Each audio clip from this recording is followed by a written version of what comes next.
La primera podría ser el tema. El tema es la coloración castiza, nada más. Transitoria, rápida, que desaparece muy rápidamente, de repente solamente están en minutos. Muy rara vez se encuentran en horas esa lesión. ¿Por qué? Porque como sus compañeros ya dijeron, lo que produce es una vasodilatación, hay una congestión muscular y se nota justamente esa congestión muscular en el lugar donde se ha agredido. Un ejemplo clásico es una cachetada. Una cachetada se pone color rojo. Después de los minutos o pocas horas, esa lesión se va a borrar. Otra de las lesiones es la tumefacción. ¿Sabes qué es la tumefacción? Ya está muy bien. Otra es la inflamación ya, el aumento de volumen, llamado también tumoración, flemón, inflazón, abscesos, etc. Pero la tumefacción es un término específico de medicina legal para determinar todo aumento de volumen de origen traumático. Entonces, si yo te doy una patada y se te hincha, entonces eso es una tumefacción, independientemente del cambio de color. El cambio de color será otra lesión. No son lesiones diferentes, sino que en el mismo mecanismo existen estas dos lesiones, la tumefacción y otra cosa más. ¿Correcto? Otra lesión sería el apergaminamiento. ¿Alguien sabe qué es el apergaminamiento?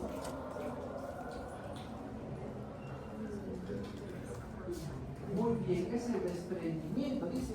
Cuando hay bueno, primero que es una lesión contusa simple, y dice que aparece en la parte agónica, o puede ser post-mortem, después de la muerte, o poquito antes de la muerte.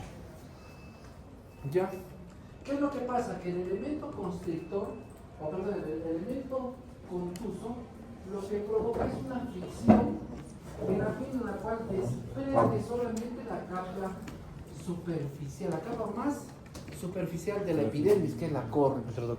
Al momento de desprender esta capa córnea, rompe vasos linfáticos, libera un poco de linfa, y este linfa se expande, digamos, sobre la superficie. Al momento de secarse, forma una especie de placa blanquecina, media amarillenta. Esa lesión carece de fenómenos inflamatorios. ¿Por qué? Porque justamente se da en esa etapa.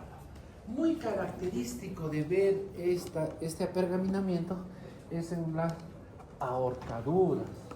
Vimos un ejemplo de ahorcadura y se acuerdan que acerqué la pantalla y dije, acuérdense, esta plaquita blanquecina es muy característica en esta etapa o en este tipo de fallecimiento, que es el apergaminamiento. Por ejemplo, acá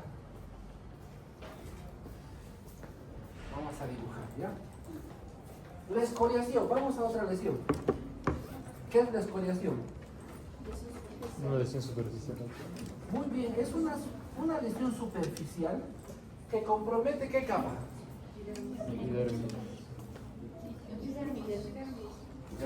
Ya, mira, acá está la lámina basal, ¿no es cierto? Acá está. Esta es la membrana basal, ¿no es cierto? ¿Y esto qué sería? ¿Basal? ¿Es el granuloso? Espinoso. La capa basal. Ajá. Ya. Después viene el granuloso, espinoso, lúcido y al final el córneo. Entonces dijimos que el córneo, digamos que este es el córneo. Acá y acá cada vez se va aplanando y acá está. Entonces, cuando se desprende la capa córnea, rompen esos vasitos sanguíneos y ahí aparece el apergaminamiento. La escoriación se debe a que el elemento contuso, elemento, objeto, agente contuso, lo que pasa es de que viene en forma superficial o el cuerpo va, en forma tangencial o el cuerpo va en forma tangencial, ¿no? Por ejemplo, un palazo que me raspa, viene con la tangencia, fricciona mi piel y lo que provoca es la escoriación. O yo voy hacia el suelo, yo soy el que fricciona, yo soy el que me desplaza hacia el método constrictor y se va a desprender o va a comprometer la capa más superficial. Algunos autores dicen que desprende hasta antes de la capa basal.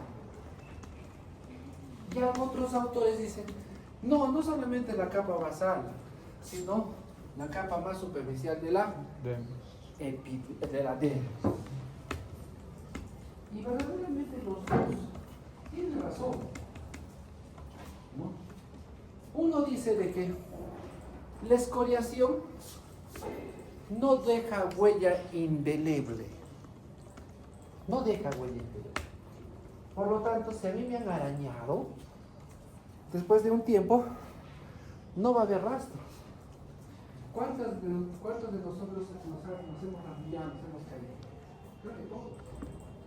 Algunos de nosotros todavía nos queda huella, pero otros se han desaparecido. Si nos vemos las rodillas, por ejemplo, es posible que la mayoría de nosotros tengan cicatrices. ¿Y a qué se debe esa cicatriz? Es que ha habido solución de continuidad, que no solamente ha desaparecido, se ha eliminado la capa de la epidermis, sino seguramente de la dermis y planos más profundos, tejidos celulares subcutaneos abarcados. Por eso es lo que ha provocado una cicatriz.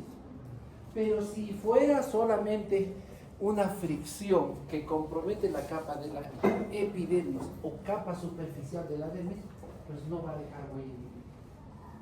Esa es una de las particularidades. ¿Ya? La escoriación tiene su evolución.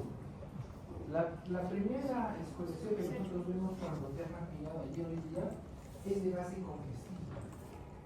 Pero después de las 24 o 48 horas en término promedio, al momento de haberse erosionado esa parte, libera contenido seroso, hemático o serohemático.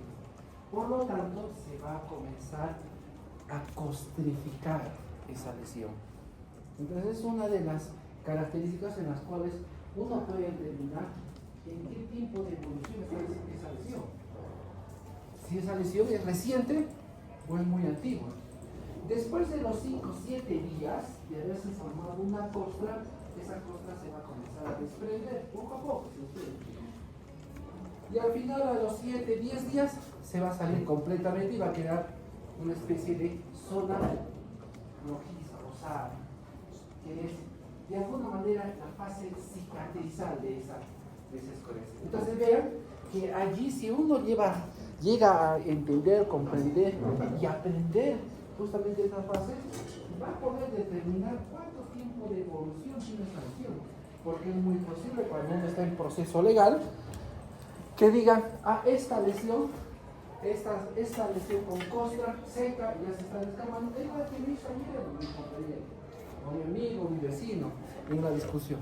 Entonces tú tendrás la capacidad de decir, no, esa lesión no es de ayer, esa lesión es de mucho más tiempo. ¿Ya? Bien, entonces hay otras lesiones, o sea, otro mecanismo en la cual se producen las escoriaciones, por ejemplo, lo que ya estábamos hablando, un arañazo. Entonces la escoriación ya tiene un nombre particular, será escoriación de tipo ungueal,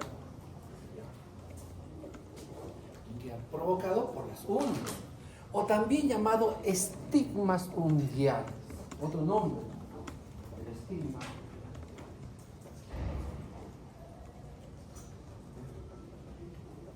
Escoriaciones en placa, cuando todo está escoriado, una gran zona está escoriada. Escoriación por arrastre, generalmente las que se producen en los accidentes de tránsito, lineales y que siguen un solo sentido.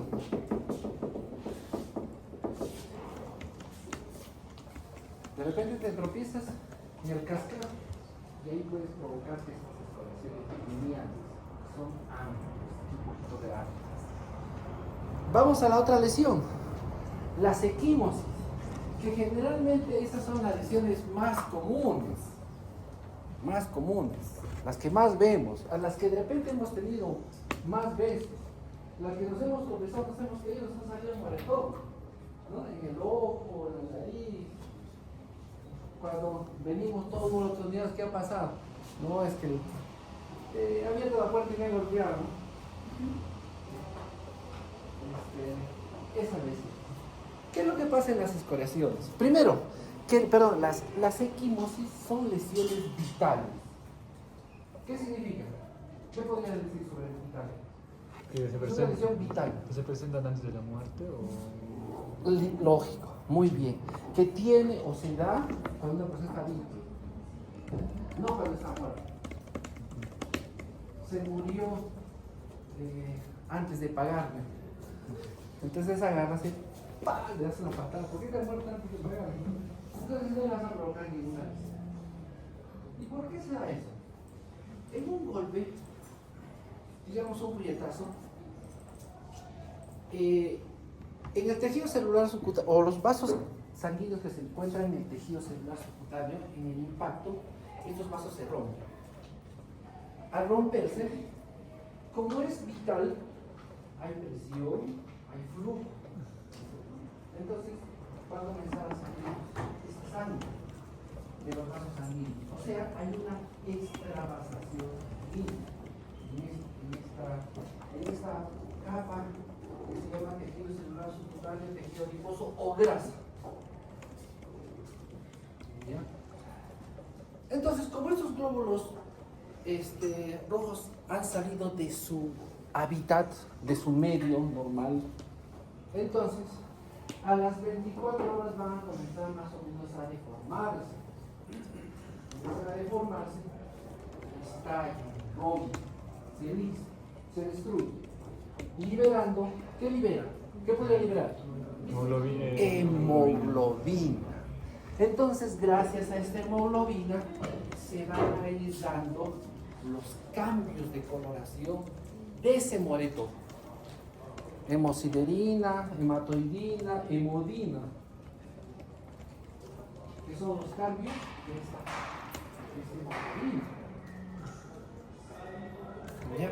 Entonces, los cambios, como ya sus compañeros nos han mencionado, algunos autores dan diversos cambios de coloración. Por ejemplo, en las pieles muy blancas se ve, por ejemplo, el color azul.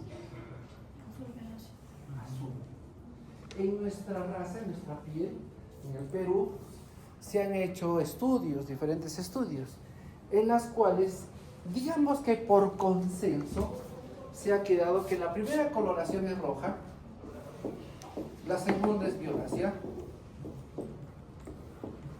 la tercera es verdosa y la cuarta es amarillenta.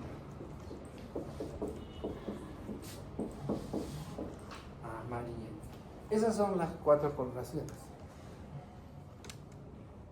Porque básicamente creo que ninguno de nosotros tiene esa piel blanca que tienen los caucásicos. Unos son más blanquitos, otros son más morenitos, pero ellos sí son blancos, blancos. Por eso que les llaman crudos, ¿no? Porque es como un pollo crudo. Esa es la coloración general. En algunos autores le aumentan el azul, en otros le aumentan el marrón, marrón oscuro, algo así. ¿Ya? Pero este es lo que debemos aprender. La coloración roja generalmente está hasta las 12 hasta 24 horas. Hasta esa hora. Hasta ese tiempo. Después de las 24 horas viene el color violáceo. Hasta los 5 a 7 días aproximadamente.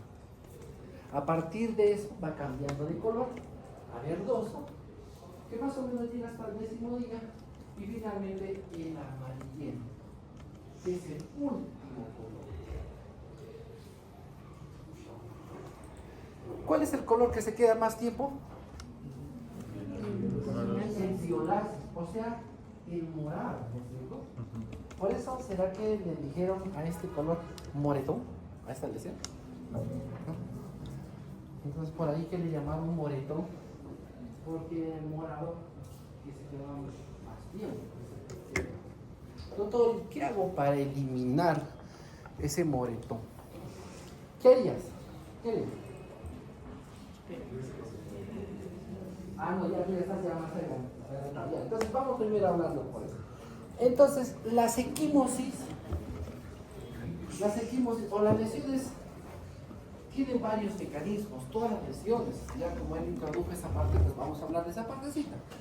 Entonces hay lesiones que decíamos por percusión, presión, torsión, tracción, no sé, así. Entonces hay una lesión que creo que ya hablamos, la lesión por presión. Presionando su brazo, le voy a provocar una lesión. Pero hay otra que es muy especial, que es la presión positiva. Hay otra que es la presión negativa, que es la succión o la sugilación. Pásese ahí los de derecho. Ahora vamos a hablar, oye, mira, esa chica tiene una sugilación cuando estemos en el ómnibus. Entonces así nadie se va a enterar. Nadie va a saber a qué se está refiriendo. Porque si tú verdaderamente hablas en el ómnibus y mira, él tiene una sugilación, nadie te va a entender. Pero si le dices, mira ese chupetón, que es un maestro, ¿no?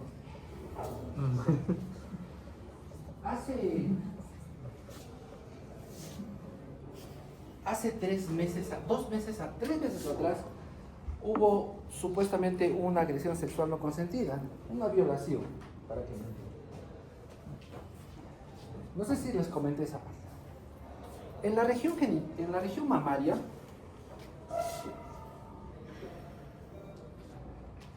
lo debí de dibujar con azul. Región mamaria, 14 años, una mamá mediana con un Tanner de 15 a 16 años que tenía un moretón acá de estas dimensiones,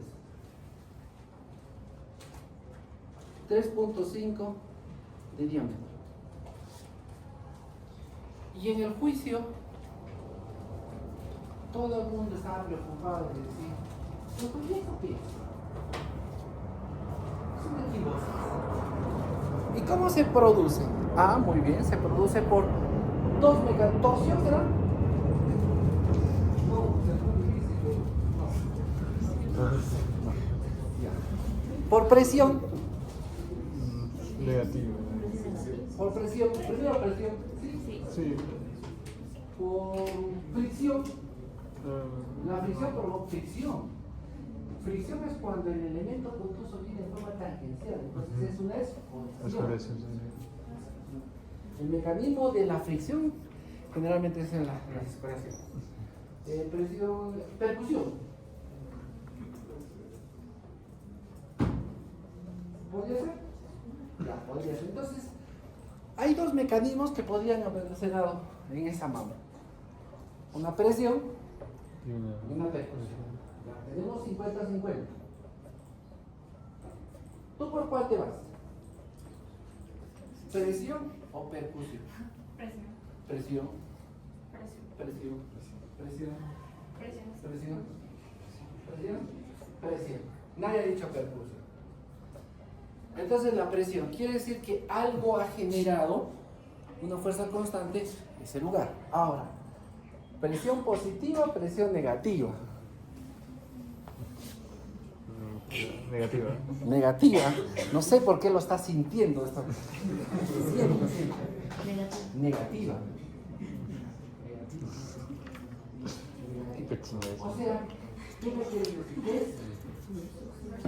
una succión. Ahora, para provocar una succión de esas dimensiones, ¿cómo tendría que estar la boca? ¿O de quién? Ronnie, quítame.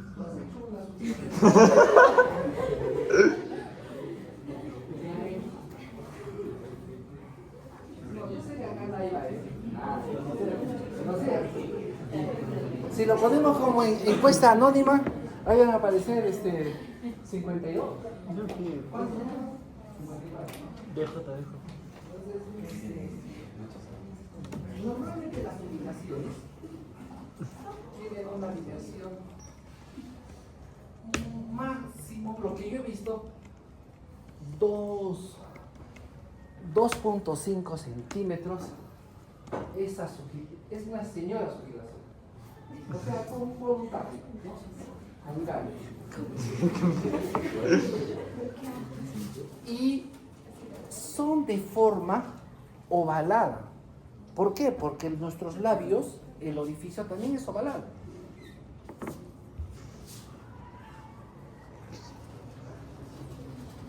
Y otras mucho más pequeñitas, ¿no?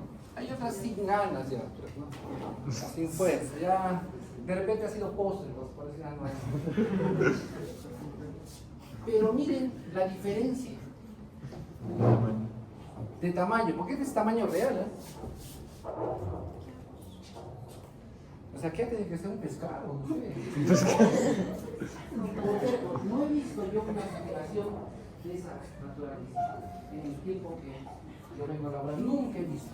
Es más, pero me podría decir, doctor, pero si han sido varias en el mismo lugar, podría ser. O sea, Pero una más la otra, más la otra, más la otra, más la otra, más la otra, más la otra, y se genera. Pero acá ven, ¿se puede diferenciar? ¿O no? Sí, sí se puede diferenciar, claro. Porque no todas tienen la misma intensidad, ¿no? Además, en un suceso sería difícil que en el mismo lado, ¿no? De repente en un lado, en el otro. O sea, siempre son dispersas las oscilaciones, no son en el mismo sitio. ¿O cómo es? no se le pregunta. Entonces, no era una sugilación. Doctor, ¿qué puede ser? No sé. Pero no es una sugilación. ¿Qué más de las equimosis? Allá. Al contrario de las hematomas, mira que las lesiones contusas son de la E, ¿no? Erosión, equimosis, escoriación, hematoma, claro, pero el hematoma es muy parecido al equimosis, pero el hematoma no se centra solamente en el tejido celular subcutáneo, sino en cualquier tejido. O sea, por ejemplo, puede haber, doctor, en el músculo hematoma, claro. ¿Por qué? Porque mientras la equimosis es la infiltración de sangre, o sea, la sangre se rompe, no, perdón, los vasos sanguíneos se rompen, la sangre sale y se comienzan a infiltrar en el tejido. El hematoma es la acumulación de esa sangre, se acumula, es una bolsita. Por eso que los hematomas tú los puedes palpar. Dices, palpas y hay un acúmulo de líquido ahí. El hematoma es un diagnóstico que para ustedes debe ser palpable. O sea, cuando ustedes digan o escriban hematoma, yo voy a pensar de que el doctor lo palpó y sintió que había un acúmulo de sangre en ese lugar. Pero doctor, ¿cuál es el problema? ¿Por qué haces problema? Te voy a explicar por qué. Porque para la parte legal, una equimosis, la calificación es de 2 hasta 6 días.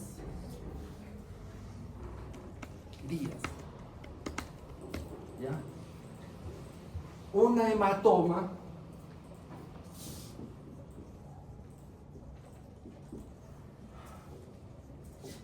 la calificación es de 8 hasta 15 días. Es lógicamente mucho más complejo, ¿no? Muy bien. ¿Y para qué me sirve, doctor? De repente para perjudicarlo a la persona. ¿Por qué?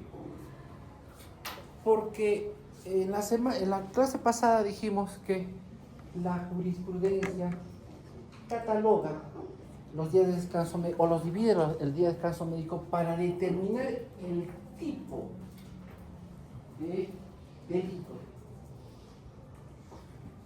¿Cuánto es falta?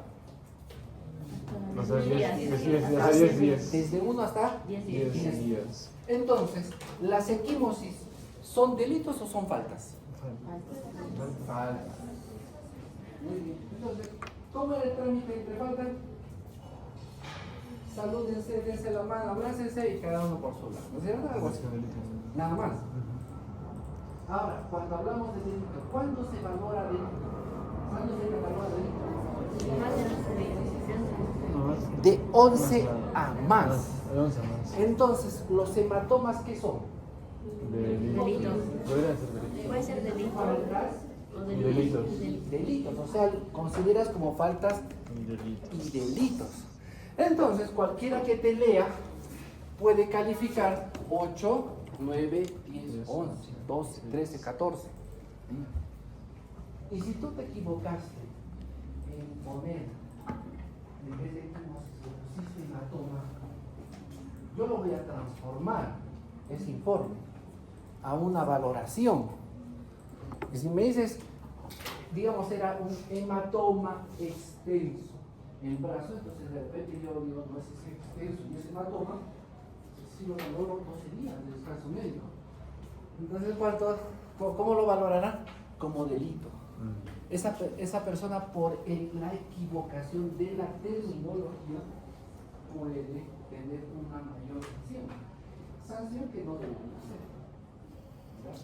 Hay un término, antes, regresando un poquito a las equimosis que me acordé. Las equimosis pequeñitas se llaman petequias. Las equimosis extensas, ¿qué se llaman? Equimomas. Generalmente se ven en los accidentes de tránsito. Te caes, impacta el carro. Ahora que vamos a ver, el carro tiene sus 4 fases, ¿no? Impactas al suelo, te caes y provoca una gran equimosis, toda la espalda. Entonces ya no le llamas equimosis, le llamas equimoma. Y los equimomas tienen mayor calificación, casi igual que los hematomas. Ahí es donde tú le tienes si a mí me ponen equimoma ustedes en su certificado y cuando me lo mande la fiscalía para determinar cuánto es la calificación, porque es cierto, ustedes pueden calificar 5, 6 días, 7 días, pero nosotros somos el que vamos a filtrar, es posible que estemos de acuerdo con ustedes, pero de repente no. No hay un tamaño. Hay cuando dicen cubre casi toda una región. ¿Ya? Y quisieron hacer un consenso igual. Digo, ¿cuánto es el tamaño? Dijeron, los que tienen más de 20 centímetros. Pero a veces hay regiones que no tienen menos de diámetro. Entonces, cuando una región abarca esa equimosis, se llama equimoma. Entonces, tiene que ser extenso. Entonces, ¿cómo se llaman las equimosis pequeñitas? Pequeñas. ¿Cuánto de dimensión tiene una bebé? ¿Sabes? ¿Ah? Menos de 20 centímetros. Milímetros. Ya podría ser, es en milímetros hasta menos de 2 milímetros. O sea, de entre 1 a 2 milímetros. O sea, un puntito así como este. Ahí es eso. Esa es una petequia. A veces encontramos, generalmente los síntomas críticos, cuando veamos la parte de asfixias, entonces ahí vamos a estudiar un poquito mejor estas petequias. Pero ya desde ahora. Esa es pregunta de examen. No, pero en este no.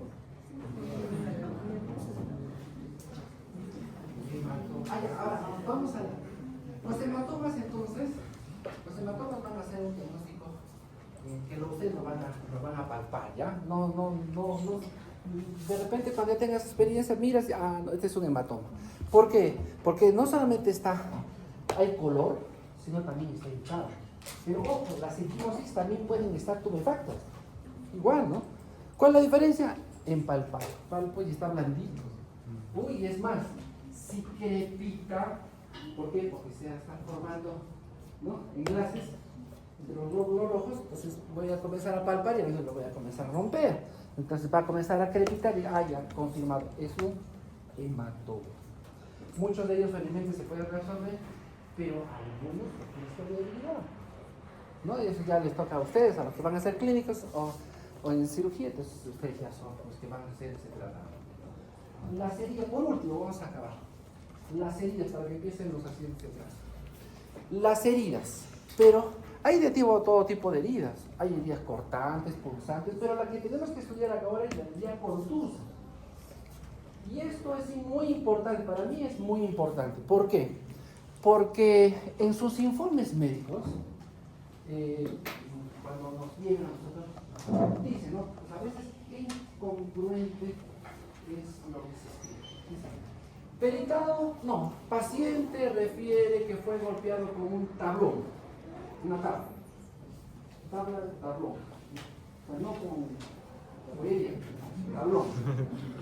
Tablón. En la cabeza le produce una herida. Al examen físico, una herida sangrante de aproximadamente 3 centímetros, y lúcido letal, por toda la parte. Diagnóstico: herida contuso cortante. Entonces, ya lo vamos a ver a la siguiente clase, justamente esta parte, pero dice, si es contuso cortante, tendría que ser un objeto contuso y que corta, o sea, que tenga un borde cortante. Un tablón tiene borde cortante. O sea, yo me puedo cortar con un tablón. ¿Me puedo cortar con un celular? Doctor, pero si le sacamos filo, lo desnaturalizamos. Sí puede ser, claro. Si voy a desnaturalizar al objeto, puede ser todo lo que yo quiera, ¿no? Pero el ejemplo más sencillo es que, por ejemplo, una botella es un objeto contuso. Pero si la botella al impacto se rompe, será contuso cortante. Ya la botella rota, rompe la lesión, entonces será un punzo cortante. ¿Y si hago esto? Cortante. Miren, solamente con los movimientos ustedes están determinando cómo van, ¿no? Entonces, eso es el mecanismo. Lo que hemos hecho son los mecanismos, ustedes mismos lo han puesto el nombre. Entonces, el mecanismo de desplazamiento por superficie, desplazamiento en profundidad. Para que sea, cuando es profundo, punzo cortante. Cuando es superficial, cortante. Y eso ya estamos adelantando a la clase anterior. Entonces, las heridas contusas son ocasionadas por objetos contusos, en la cual este objeto va a vencer la resistencia o el índice de elasticidad de la piel. Vence y provoca una solución de continuidad. ¿Cuánto es el índice de elasticidad de la piel? ¿Ya han hecho la analogía? Pero eso es la superficie. No. Sí. ¿Cuánto es el índice de elasticidad? Eso también es pregunta de examen. Índice de elasticidad y índice de resistencia. ¿Ah?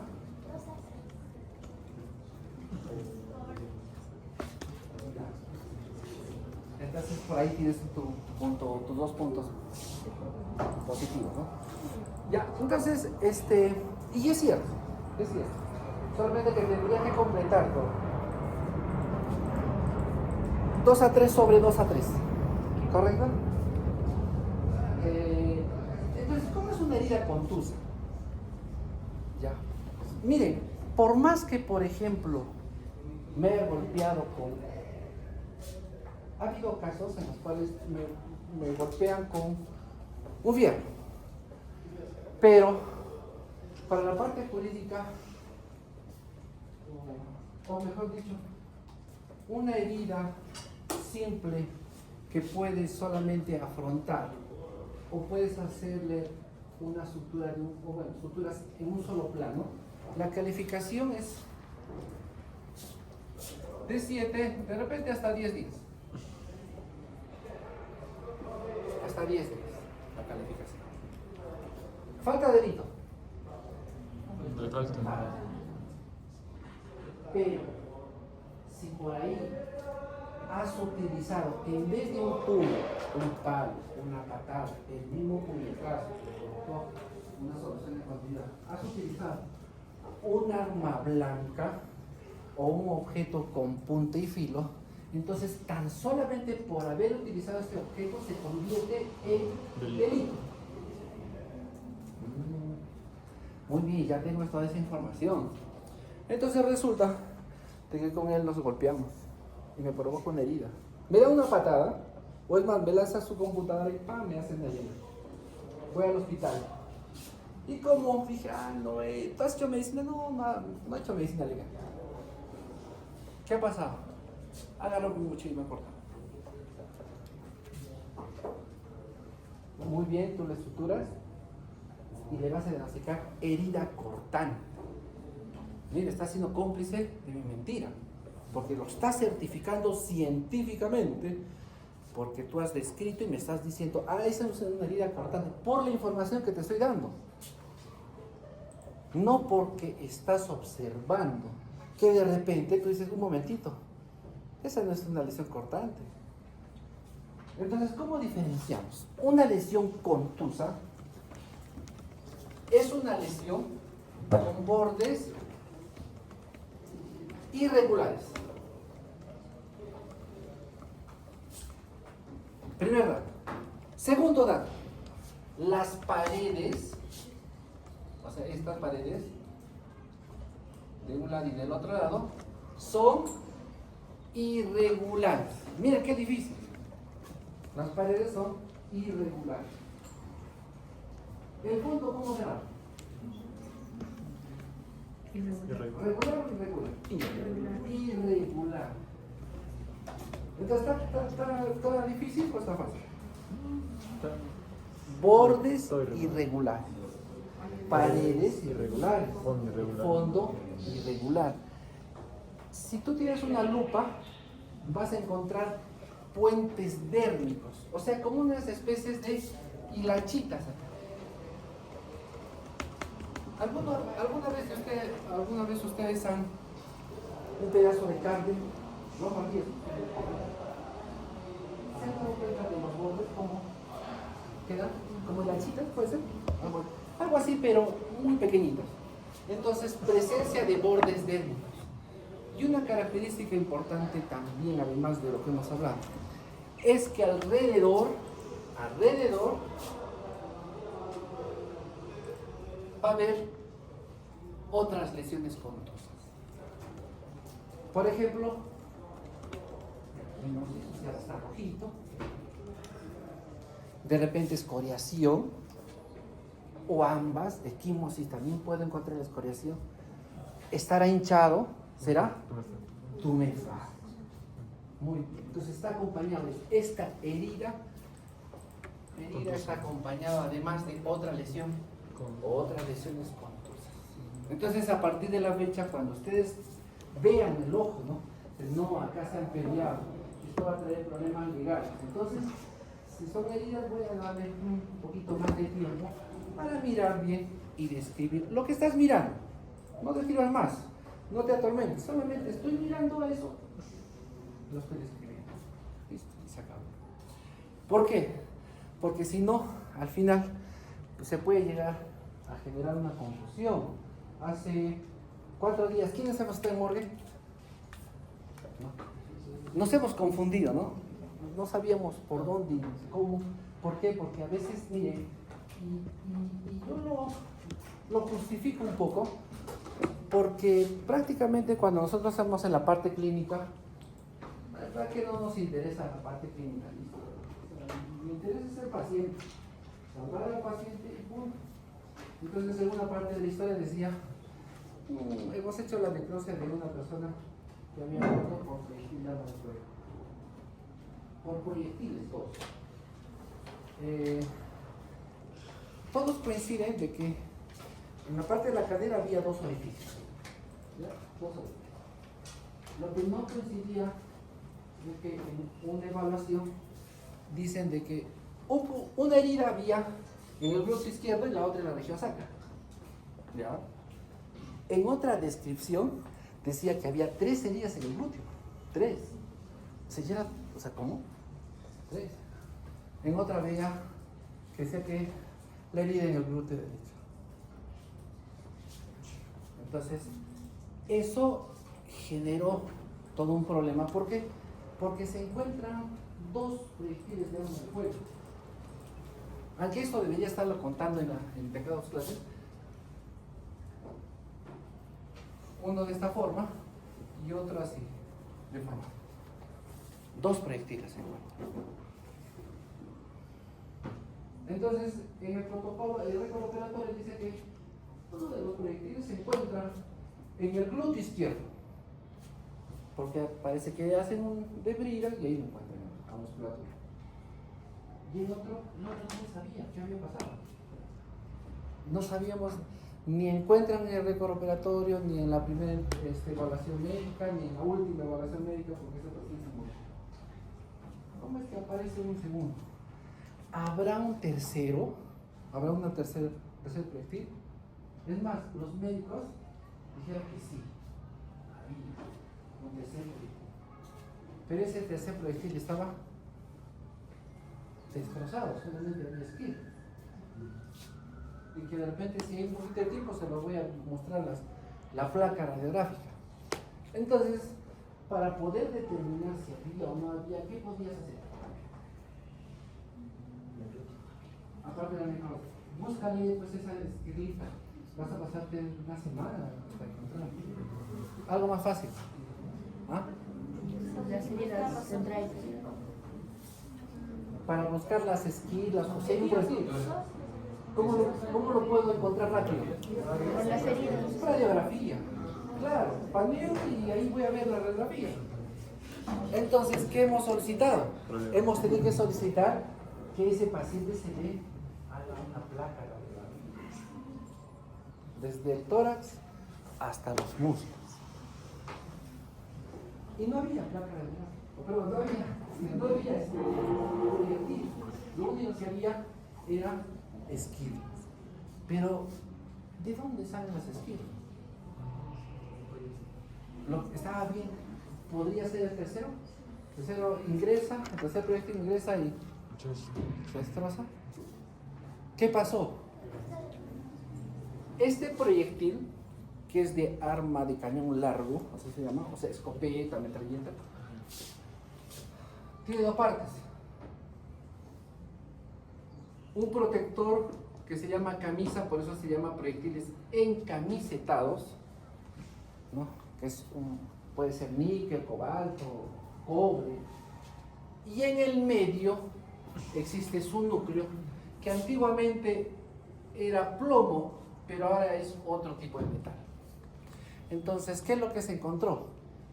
El núcleo. Y el encamisetado es que al ingresar, miren, choca por el trocante mayor, creo que choca con el trocante mayor, se sigue desplazando, cuello del fémur se sigue desplazando, acetábulo se sigue desplazando, rama inferior del pubis, ¿no? Tiene sus 2 ramas, la rama inferior, y ahí se libera, porque ya no hay más, hay un espacio, y va directamente hacia el recto. El recto lo perfora y sigue pasando, nuevamente ingresa y se va hacia el lugar. Ahí se queda. Pero ¿y el otro proyectil? Al día siguiente terminamos la necropsia. Al día siguiente se terminó la necropsia. Y ahí recién nos entrevistamos con la esposa. Señora, ¿usted sabía que hay 2 proyectiles? Sí, me dijo. Pero ahí dicen los doctores que era un tercer proyectil. No, señora, no es un tercer proyectil. Mire acá esta placa y así le explico, ¿no? ¿Y cómo es que le encuentran a los 2? Doctor, un proyectil lo encontré yo. ¿Cómo? Sí, yo lo encontré.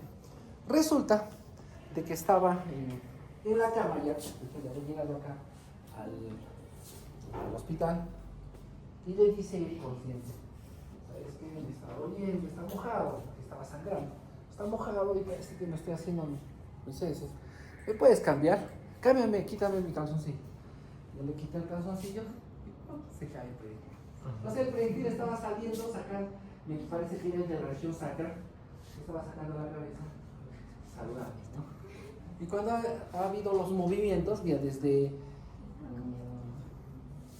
Pocartán, ha venido, se ha trasladado y ha estado moviéndose hasta que en un momento, seguramente hasta le, bueno, ni le fastidia, ni él se daría cuenta, ¿no?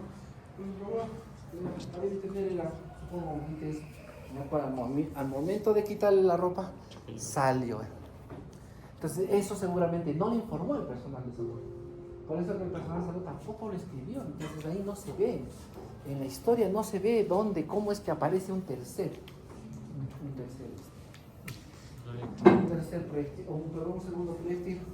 Y el problema era, ahora, con todo lo que tiene la información, tienes que armar por dónde posiblemente había ingresado un disparo, cuál fue el recorrido, por dónde salió. ¿Por qué? Porque además, la región glútea,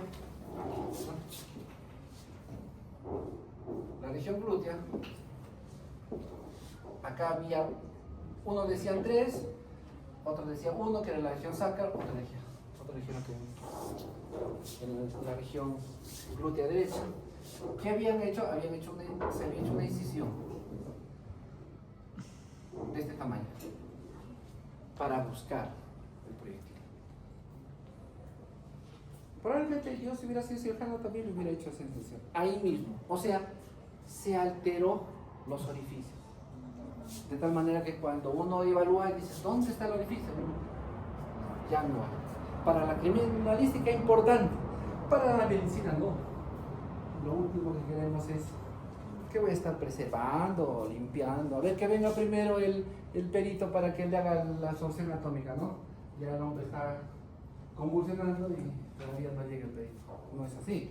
En la práctica, tú atiendes a tu paciente y punto. Lo que te importa es tu paciente y punto. Entonces, pero vean que a veces hay este tipo de cosas en las cuales esto nos sirve, por ejemplo, como enseñanza, de alguna manera tratar de describir. Por eso que cuando hago mis prácticas con las personas que están conmigo, les digo, escribe tú vas a escribir de repente una descripción diferente a la localización del objetivo. Pero cuando tendremos esas 3 o 4 formas de describir, todos tenemos que llegar al mismo lugar, ¿no? Yo lo describiré, por ejemplo, un moretón en el pecho, diré a 2 centímetros de mi tetilla hacia afuera. Otro dirá a 10 centímetros por debajo de la línea media clavicular derecha. Otros dirán en la región mamaria, otros dirán a 5 centímetros por dentro de la línea media axilar anterior, no sé, por encima de la región del reborde subcostal, etcétera, ¿no? Cada uno puede darle una diferente descripción, pero cuando tú describes y tú describes y yo describo y lo graficamos, tenemos que llegar al mismo punto. ¿Alguna pregunta hasta acá? ¿Puedes repetir todo? Gracias. Respecto a las lesiones confusas y lesiones importantes, Ya. ¿hay una relación al número de puntos? Se puede hacer una lesión confusa, una lesión confusa para considerarlo delito. ¿Puntos de sutura? No. La idea es de que, por ejemplo, a veces cuando ya está alterado, a veces pues sí puedes determinar el borde, ya no la pared, porque ya está suturado, ya el fondo tampoco. Pero el borde tú ves un borde fino, es más, hasta a veces puedes determinar dónde fue la cola de ingreso y salida, pues pero no hay forma, o sea, allá, de repente te vas a decir, doctor, tengo una herida, miren, tienes una herida así, y tienes una herida, ¿está bien? ¿Están viendo la diferencia? Es igual y diferente, ¿no? ¿Por qué? ¿Por qué es igual? Porque la dimensión son iguales. Es más, tienes 2 lesiones. Una herida de 3 centímetros horizontal que te hicieron con un cuchillo y una herida de 3 centímetros horizontal que te hicieron con un puñetazo.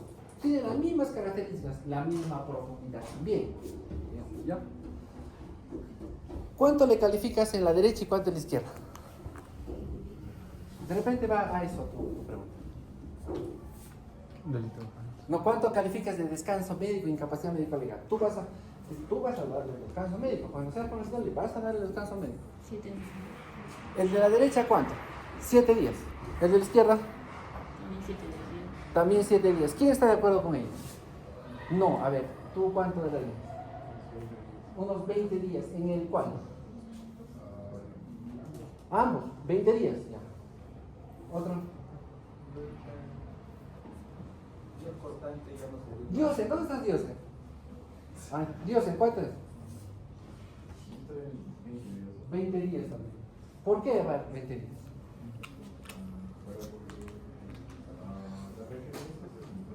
¿Ah? Ya. Y ya, mira, muy bien, entonces. Y tienes una herida en el muslo de 3 centímetros y la misma profundidad en la cara. ¿Cuántos días en el muslo? ¿Ah? 15. En el muslo 15. Menos que en la cara. En la cara hay daño estético. Ya, miren. Cuando se valora la reparación biológica primaria. ¿Correcto? Entonces, la herida en el muslo, en el brazo, en la cara, en el cuello, en el tórax, ¿es diferente la reparación? ¿O es similar? Ojo, nada es igual, ¿ah? Ni en el derecho y el izquierdo con la misma dimensión va a ser igual, o sea, 5 días, 18 minutos y 30 segundos, no, va a ser igual. Pero, ¿por qué dicen que no? O sea, en la reparación de la cara necesitas 30 días, 15 días, y en el otro 7 días.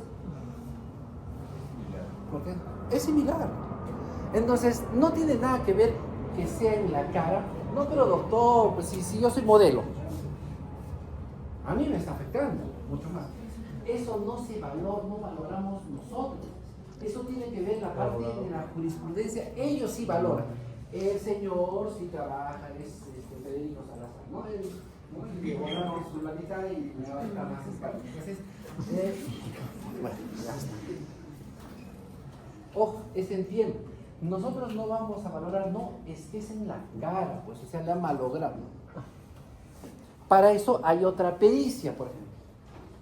Hay otro examen que se llama deformación de rostro. Ahí recién es otra cosa. Lo que estamos valorando es la lesión y cuánto tiempo de reparación va a ser esa lesión en tu carita. Ahora, si ustedes me dicen, no, es que en la cara 20 días y en el pie es 10 días. Entonces, ¿qué hacemos? ¿No? Y si llega eso, se judicializa. Ojo, que le pueden poner 100 días, ¿sabes? Si quieren. No hay problema. Pero en el momento que se judicialice, entonces te van a preguntar, doctor, ¿qué te va a preguntar? ¿De dónde usted sacó 100 días? No, que yo crea, no, o sea, usted es científico, trabaja con la ciencia. ¿De dónde? ¿Qué lugar? ¿Dónde está escrito? No, es que es la cara, no, perdón, ¿dónde usted dice que esa lesión en la cara es 100 días y la otra en la pierna es 7 días? Entonces, por eso que es importante de que todo lo que se haga debe estar escrito. La guía de delitos contra la libertad sexual, que lo deben tener cada uno de ustedes, casi al terminar está una tabla, ¿no? Tabla referencial de lesiones. Y ahí vas a encontrar todas las cosas. Seguramente los que ya estamos haciendo las prácticas, de repente ya nos hemos mostrado esta tablita. Y ahí vas a sacar, ¿no te acuerdas? Vas a por internet, guía de lesiones del Ministerio Público, la medicina legal, y ahí vas a encontrar. Estás trabajando en tu provincia y si ahora cuánto voy a certificar. Entonces ahí va a decir fracturas, lo más común. Y si no sabes, entonces me llamas y me dices, doctor, tengo este problema y lo solucionamos o tratamos de solucionar. Como lo que a veces me llaman, ¿no? Doctor, tengo un levantamiento y ahora ¿qué vamos a hacer? No sé, le llamaremos al doctor Oscar, ¿no? Ya, entonces, lo haces. ¿Otra pregunta? ¿El pie no es paciente? Y en cuanto a la diferencia, si los dos tienen aumento de volumen, la diferencia sería la palpación, Sí. la acreditación de... La acreditación o sentir de que hay una contenido líquido. Y el otro también es aumento de volumen. Sí, es duro. Es duro. Una cosa, una adicional de las lesiones contusas complejas. Hablaron de caída y precipitación. ¿Ya? Caída es el desplome del cuerpo en el mismo plano de sustentación. ¿Se rompieron? ¡Pum! Abrazo. Entonces me caí. ¿No es cierto? ¿Está bien? Ahí no hay ningún problema, ¿no es cierto? La precipitación, ¿qué es? Es el desplome del cuerpo por debajo del plano de sustentación. Entonces estoy cruzando acá y no hay baranda y me voy al primer piso. Entonces eso es precipitación. Estaba caminando y me he caído al primer piso. No es así, ¿no? Ya no es así. Ya no vamos a utilizar esa terminología. Yo me acuerdo hace mucho tiempo donde han disparado a un señor, un policía hace una semana, por el estadio. Estaban tomando un grupo de amigos, uno de ellos, a una camisa que tenía así, no sé, ya no me acuerdo qué tenía, pero tenía así, pero varones a veces lo jugamos. Te amo, mi amor, y no era la esposa. Entonces, de lo que estaban tomando en el tercer piso, no tenía esa barra de protección, no había. Y dice, un ratito me voy a orinar. Y se equivocó, pues, de lugar, ¿no? Entonces, dio un paso y se fue hasta atrás. Se cayó. No es así. Se precipitó. ¿Listo? Muy bien, entonces ahora voy a dar paso a nuestros compañeros que van a exponer.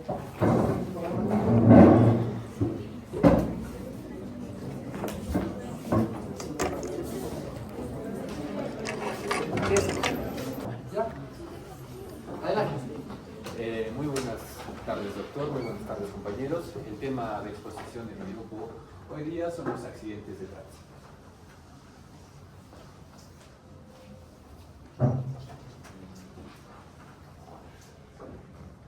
Para comenzar vamos a ver dos pequeños videos. Aprovecho para contarle que los accidentes en la pista lamentablemente esta vez ocurrió un triple choque y más de 20 personas para reducir estas cifras.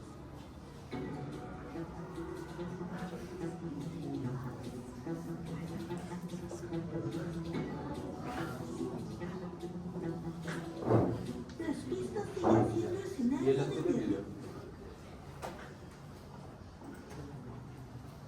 Acá podemos ver cuando sucede un choque.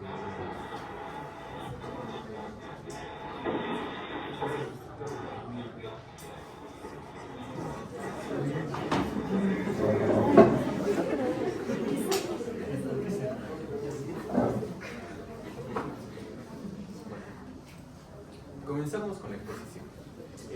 Más que todo vamos a tratar las lesiones ocasionadas en los sucesos por accidentes de tránsito. Estos sucesos suelen ser muy comunes hoy en día, ¿no?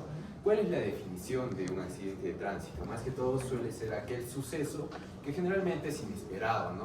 Que ocurre como resultado de la acción de un vehículo que produce lesiones a las personas que están dentro o fuera de él. El hecho, hay otro concepto de un libro que dice que es un hecho súbito, inesperado, generalmente involuntario, que ocurre en la vía pública o en lugares habitados para la circulación de los vehículos, en el que se ve involucrado al menos un vehículo en movimiento. Recordamos que los accidentes de tránsito no suelen ser, no solo son entre carros, ¿no? Pueden ser más que todo terrestres, pueden ser acuáticos, pueden ser aéreos. Y más que todo es un problema de salud pública a nivel mundial, el cual genera daño tanto físico, psicológico y discapacidad a los que están involucrados en el accidente, y también, importante, que el daño no es solo para la víctima, sino también para sus familiares, ¿no? Y personas que están relacionadas con él. Entonces, hablando de la clasificación anatómica de las lesiones, comenzamos con los traumatismos craneoencefálicos, que es la principal causa de muerte en los accidentes, más que todo de tránsito.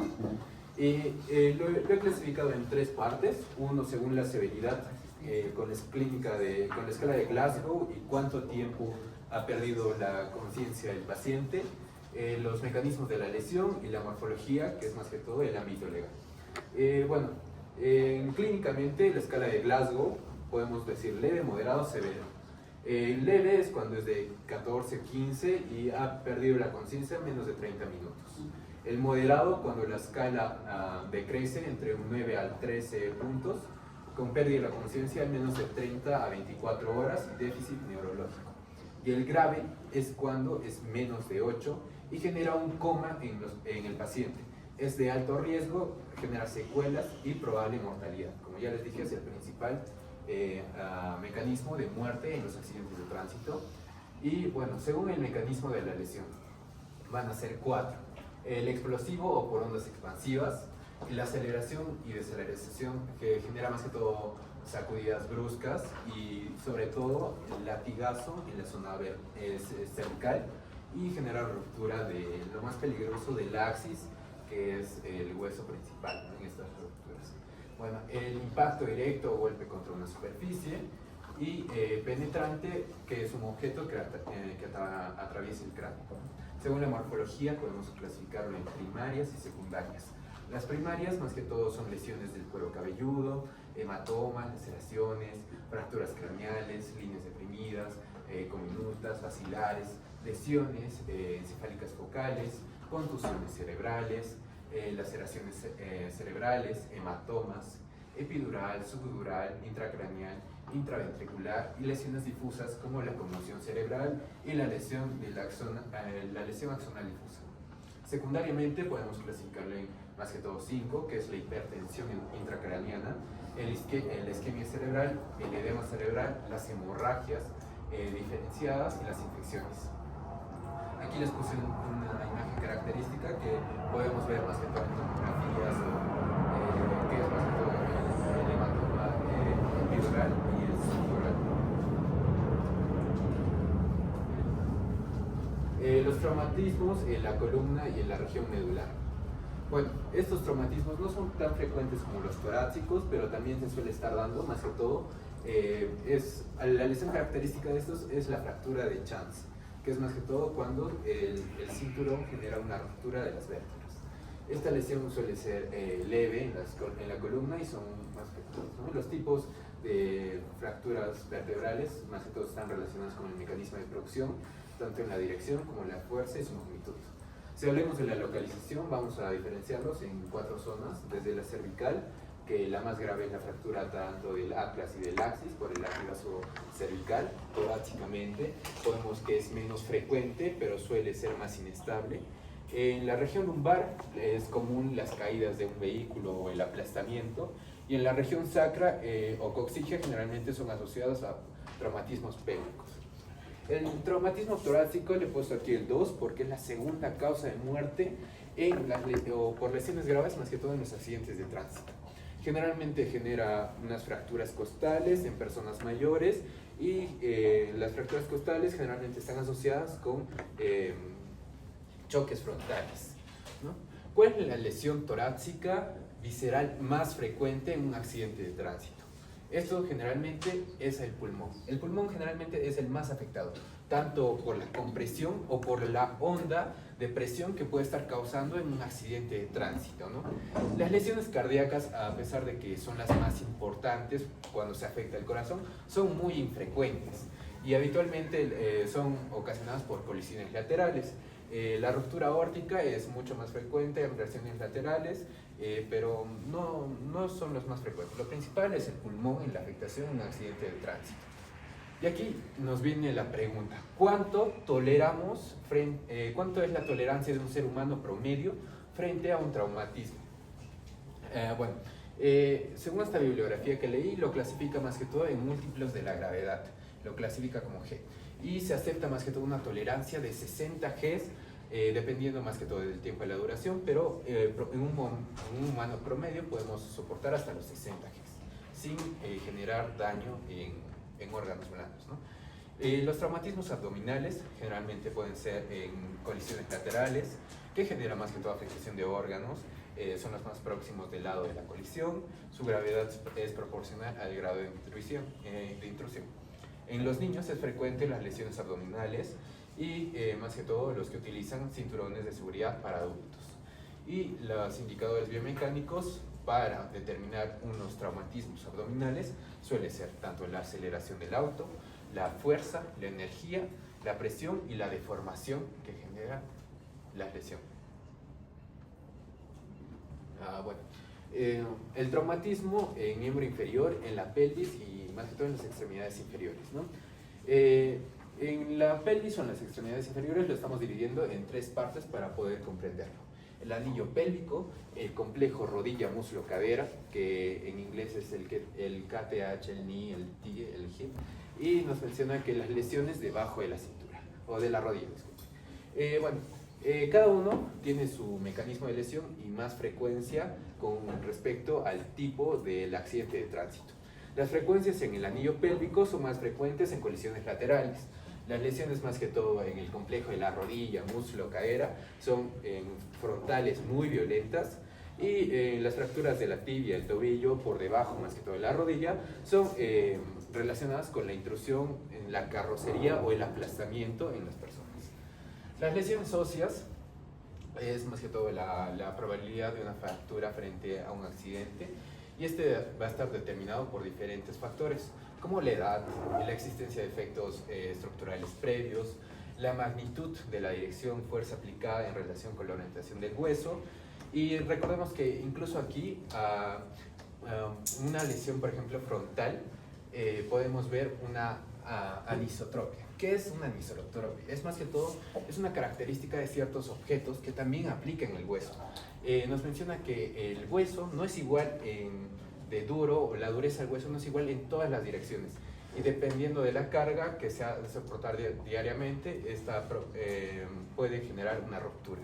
En una lesión frontal, por ejemplo, en la rodilla, puede transmitir más que todo la lesión y lesionar el cuello del fémur, ya que esta zona es más delgada y más propensa y es menos dura. Más que todo las lesiones óseas, como ya dije, está relacionada con la edad. No es lo mismo que un joven sufra un traumatismo que una persona mayor, ¿no? Por último, voy a hablar sobre los tejidos blandos, los tendones, los ligamentos y los nervios periféricos. Por ejemplo, aquí en la imagen les he puesto una ruptura del tendón de Aquiles. Exacto. Los ligamentos deben ser resistentes a la tensión, pero esta vez y a la vez también flexibles, ¿no? Para adaptarse a los cambios de posición durante los movimientos. Cuando estos movimientos son bruscos, pueden generar más que todo lesión en estos tejidos blandos, lo cual puede conllevar a la lesión de los ligamentos y ruptura de algunos nervios y tendones.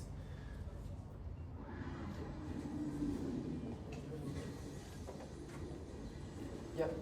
A continuación vamos a hablar sobre los accidentes que van a ocurrir en vía terrestre claramente, pero producidos por autos, ¿no? En sí vamos a ver que estos accidentes automovilísticos se van a producir por vehículos atropelladores, pero estos no son en general, ¿no? Se van a clasificar de ruedas neumáticas, que es lo que vamos a tocar, o sea, carros, motos, bicicletas, ¿no? Como también va a haber, y vamos a ver más adelante, ruedas no provistas de neumáticos, como principalmente son los trenes, ¿no? En sí, la clasificación de estos accidentes automovilísticos por ruedas neumáticas, vamos a ver diferentes clasificaciones, ¿no?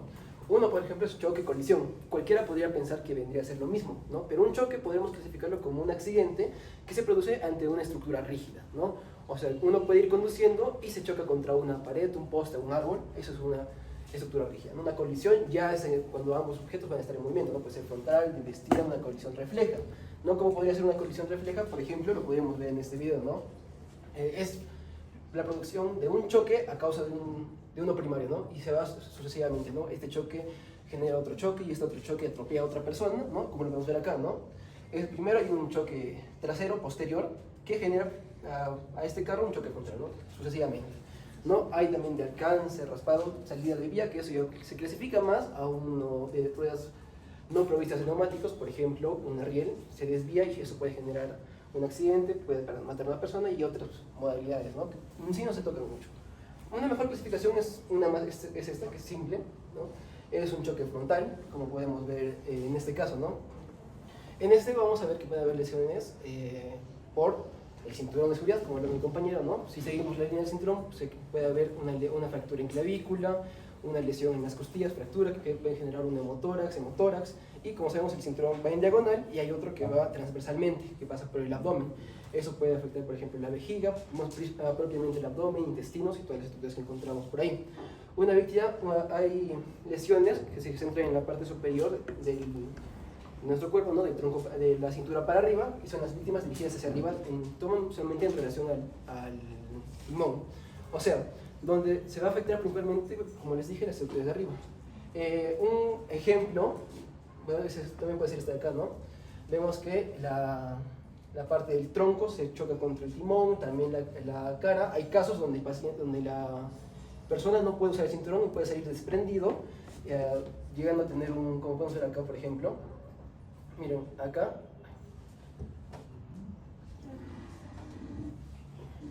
vemos como la víctima tiene primero un choque posterior, llega a una colisión, así sería, le sigue un choque donde va a salir desprendida y la parte superior, ¿no? O sea, su cara puede ir directo hacia el parabrisas y generar lesiones, ¿no? Donde puede haber principalmente cortes, hematomas, ¿no? Erosiones. Víctima dirigida para abajo ya es lo mismo, pero de la cintura para abajo, fracturas en el fémur, tibia, peroné, ¿no? Hay colisiones posteriores, como la que ya vimos acá.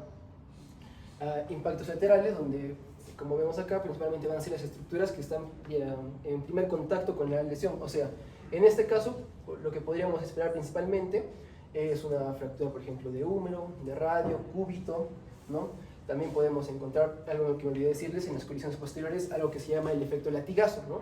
Nosotros estamos yendo a una velocidad, hay un choque posterior y nuestra cabeza hace ese movimiento, ¿no?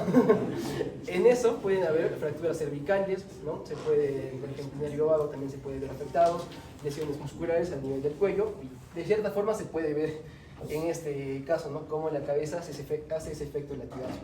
Y finalmente el impacto rotatorio, que es lo dicen que es el peor pronóstico. No se puede estimar cuáles son las lesiones que va a tener a las personas, como vimos en nosotros, ¿no? En este puede haber una gran variedad de lesiones que no se pueden especificar y son de peor pronóstico. Ahora, en el atropellamiento de una persona, aquí vamos a encontrar 4 fases, ¿no? Una fase de choque, una fase de caída, una fase de arrastre y una fase de aplastamiento. ¿Es obligatorio que cuando se atropelle a alguien se cumplan estos cuatro pasos? No. Pueden haber lo que son los atropellamientos atípicos, que corresponden más con suicidas, ¿no? Pero eso vamos más adelante. No, primero en la fase de choque. ¿Qué va a ser la fase de choque? Va a ser el contacto primario que va a tener la persona con el auto, ¿no? El primer toque que se va a tener. Este se va a subdividir en un impacto primario y un impacto secundario. Para entenderlo mejor, hay aquí unos videos para entenderlo mejor. Primero, el impacto primario. Este se va a centrarse de la misma forma de la cintura para abajo. Como sabemos, la carrocería del carro estiman que usualmente va a tener entre 40 a 50 centímetros. O sea, el primer choque que vamos a tener va a ser a la altura de la cadera. Como se puede ver aquí, ¿no? O sea, también aquí, el primer choque es a la altura de la cadera. Ahí se ven las primeras lesiones en los miembros inferiores. Y lo que le sigue, pues, es el choque de la colisión de nuestro tronco contra el cable, como podemos ver acá. Primero piernas y después el tronco contra el parabrisas, ¿no? Contra el capot, ¿no? Aquí también se pueden ver cortes, principalmente contra el parabrisas, aunque no es muy común porque el parabrisas cuando se rompe como vidrio, pero también depende mucho. Por ejemplo, en este caso, este corresponde a un impacto secundario. La víctima se dio contra lo que es el retrovisor y el retrovisor no se rompe como arrocito y se tuvo un corte, ¿no? A nivel de la oreja. En sí, en pocas palabras, si queremos resumir las fases del impacto primario y secundario, el impacto primario va a ser el golpe que da el carro a la persona y el impacto secundario el golpe que da la persona al carro, si lo queremos hacer de una forma más fácil. Ahora, la fase de caída. Explica que cuando un carro va a más de 40 kilómetros, más de 50 kilómetros, ¿no? a relativamente cierta velocidad, como vemos acá, va a generar una caída en la persona, ¿no? Y vemos, en esta fase se va a encontrar lo que es el golpe y contragolpe de la cabeza. O sea, vamos a encontrar precisamente un hematoma, ¿no? Una fractura a nivel del cráneo, ¿no? Que lo que va a seguir es la fase del arrastre, ¿no? Vemos que cae y después es arrastrado.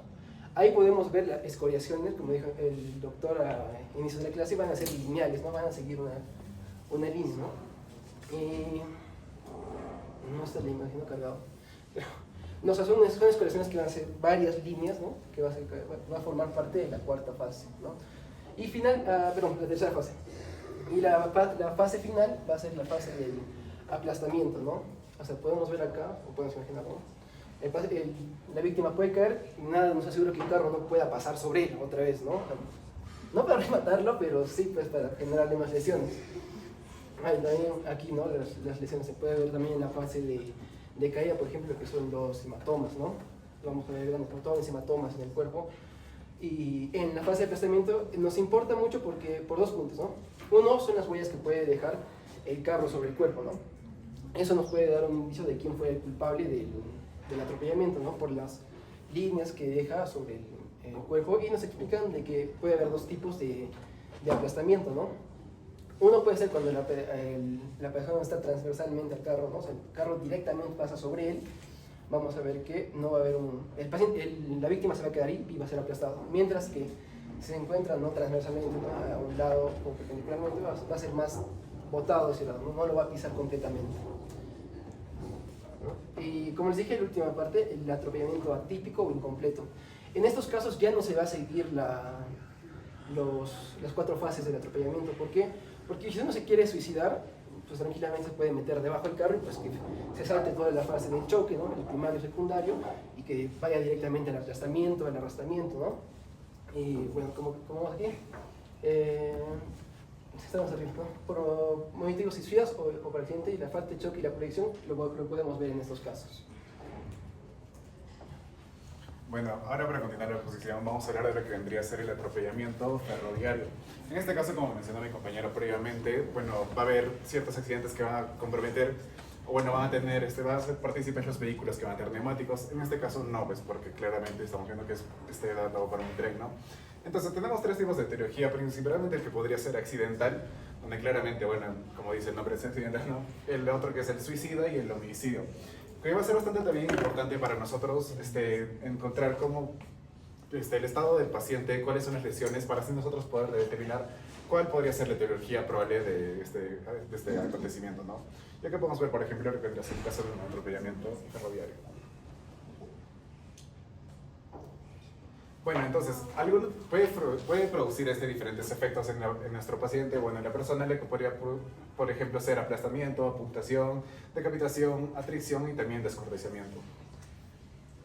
Bueno, entonces va a ser bastante importante para nosotros saber, y también va a haber diferentes signos con los cuales nosotros vamos a poder identificar de cómo fue el tipo de la lesión, y también van a ser diferentes signos claros, como por ejemplo tenemos el efecto cuneiforme, que justamente va a estar provocado entre la riel y también en las ruedas, ¿no? Que va a hacer el aplastamiento a la extremidad o a la parte del cuerpo, ¿no? Entonces vamos a ver lo que es una sección triangular, como dice el nombre, o cuneiforme como forma de cuña, entonces con el miembro va a estar atrapado entre la riel y las ruedas de los vagones ferroviarios. Entonces vamos a ver de que va a tener 2 vertientes, que va a ser bastante claro, y además que también, como vamos a ver, que va a ser bastante afilado, y también con la fuerza que va a producir, vamos a poder encontrar este tipo de efectos, ¿no? Entonces vamos a encontrar 2 vertientes, una que va a ser ancha y otra va a ser angosta. La ancha, bueno, va a estar dada máximamente por lo que va a ser la superficie que soportó el peso de la rueda como tal, y la angosta, que va a ser la superficie del cuerpo que se apoyó sobre la arista interna del área del rodaje de la riel. Entonces va a ser ¿por qué va a ser bastante importante? Porque podemos nosotros saber, y también va a ser la reconstrucción del accidente, y saber en qué posición estuvo el paciente, qué parte fue la seccionada, y también, bueno, cómo fue que se dio, ¿no? Entonces, vamos a ver, como dije, se va a producir una sección en forma de cuña, como podemos ver también acá en las imágenes, ¿no? Que acá está justamente la forma triangular, la que podemos encontrar.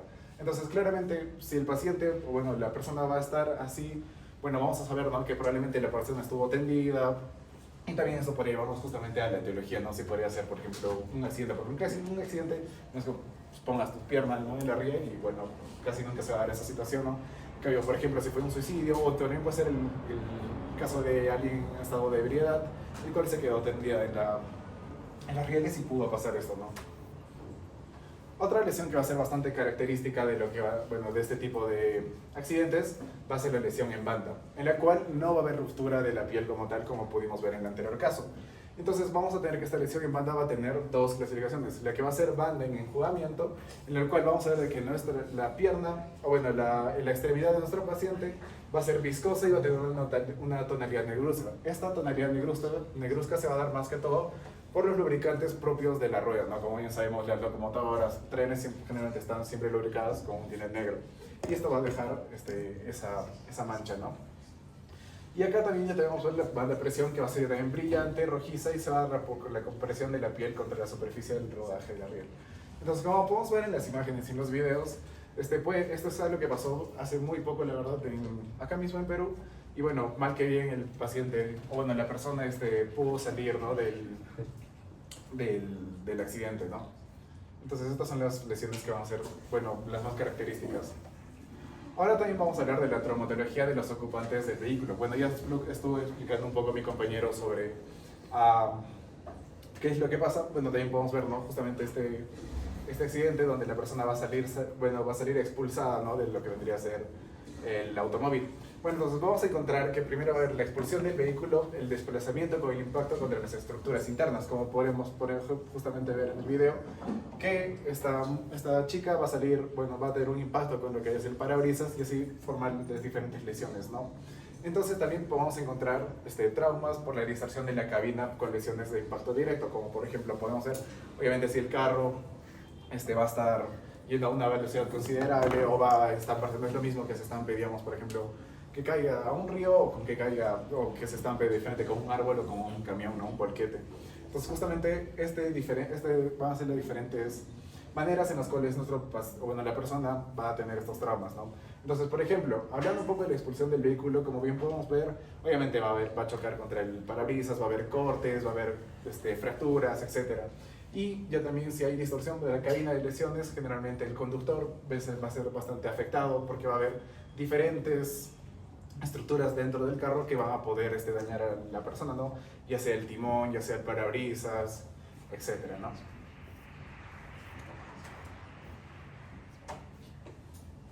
Bueno, entonces, hablando un poco de lo que vendría a ser traumatismos del conductor, vamos a ver que generalmente va a afectar obviamente las partes delanteras, ¿no? Ya sea la frente, el rostro y el mismo cuello.